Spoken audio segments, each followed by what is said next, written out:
And you must understand really why they push what sound really to be pretty good ideas. They push them, but it's not equality as you think of it, really.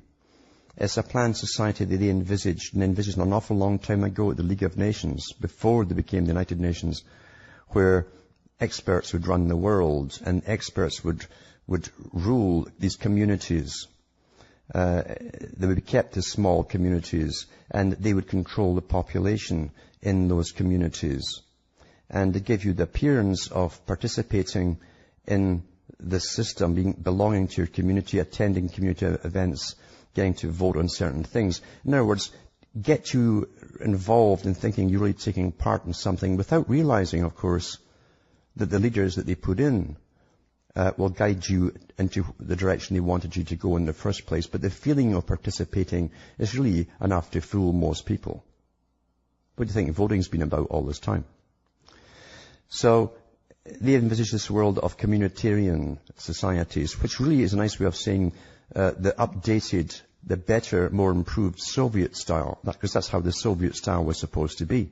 Ruled by councils. That's what it means. And under the guise of sustainability, they're pushing and ramming this all the way through right to the very bottom of society. They've been putting in the trained leaders in your society, some semi-retired politicians, semi-retired bureaucrats, spreading them out into the areas across your countries for many, many years in preparation for what's happening now. Some of them are already advisors on your local councils, town councils and so on. And they have been for years too. Well, you didn't elect these people, and you see that's what you're getting used to, non-elected people running your lives for you under the guise of sustainability. Most folk don't understand it unless it's hit them personally. Some places in the US have already had dealings with them. Some areas have actually gone green and are sustainable, as they call it. And their whole town councils have members on board with this. And it's the same in Britain.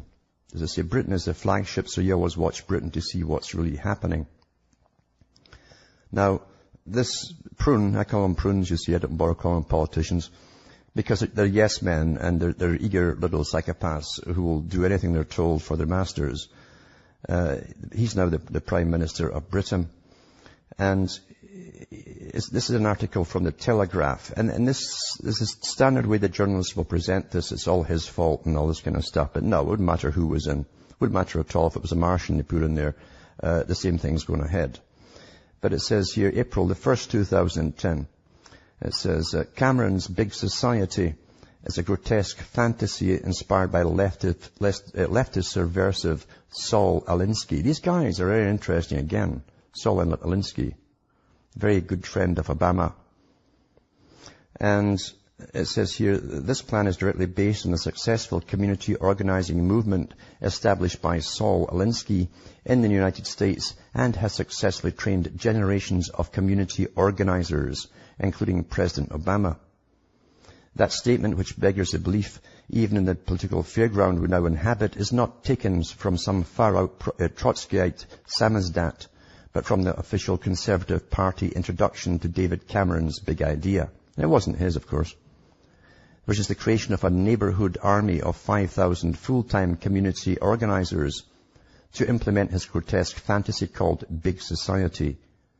If you ever doubted that under Cameron, the Conservative Party has become ideologically and culturally deracinated, has lost its political compass, and is occupied by an alien clique that has disfigured it beyond recognition, here is the incontestable evidence.